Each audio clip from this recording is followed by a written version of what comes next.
এই পৃথিবীটা অনেক কঠিন। এখানে সহজ সরল মানুষের কোনো দাম নেই। যতদিন আপনি কারো বাজে ব্যবহারের বিপরীতে তার মুখের উপর উচিত জবাব দিতে না শিখবেন, ততদিন মানুষ আপনাকে অপমান করেই যাবে। অতিরিক্ত ভালো মানুষ দেখাতে গেলে বিপদ। সবাই আপনার ঘাড়ে কাঁঠাল ভেঙে খাবে। মুখের উপর উচিত জবাব দিলে লোকজন আপনাকে হয়তো খারাপ বলবে, কিন্তু কেউ আপনাকে ঠকাতে সাহস পাবে না। স্ট্রেট ফরওয়ার্ড এবং স্পষ্টবাদী হন, তাহলে কেউ আপনাকে রুড বলবে, আবার কেউ আপনাকে অ্যারোগ্যান্ট বলবে।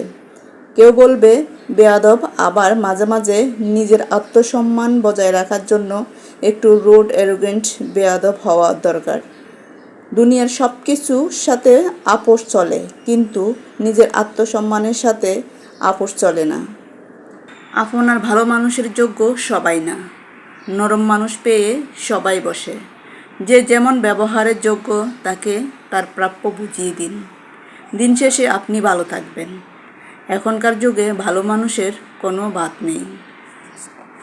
বর্তমান যুগে স্ট্রেট ফরওয়ার্ড এবং যোগ্য জবাব না দিতে পারলে তাহলে চলা যায় না।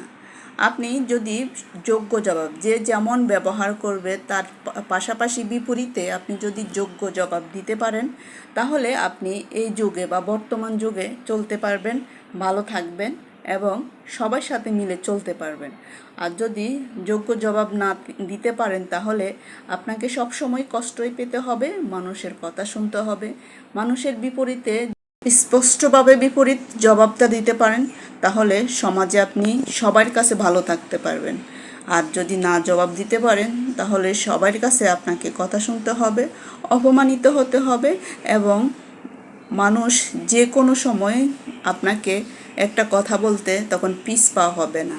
আর যদি যোগ্য জবাব দিতে পারেন, তাহলে সেই যে কোনো একটা কথা বলতে আপনাকে 3 বার ভাববে বা বারবার ভাববে যে তাকে একটা কথা বলি বা কথা বললে সেই বিপরীতে কোনো জবাব দিবে কিনা, বা তার সাথে কথা বললে সেই উত্তর দিবে অথবা অপমানিত হবে।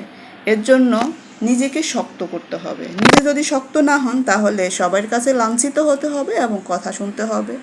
এটাই বর্তমান যুগের নিয়ম। বেয়াদব হন নিজের আত্মসম্মান রক্ষা করার জন্য। স্পষ্টবাদী হন নিজের আত্মসম্মান রক্ষা করার জন্য। তাহলে আপনি ভালো থাকবেন, সবার সাথে মিলে চলতে পারবেন, তাছাড়া চলতে পারবেন না।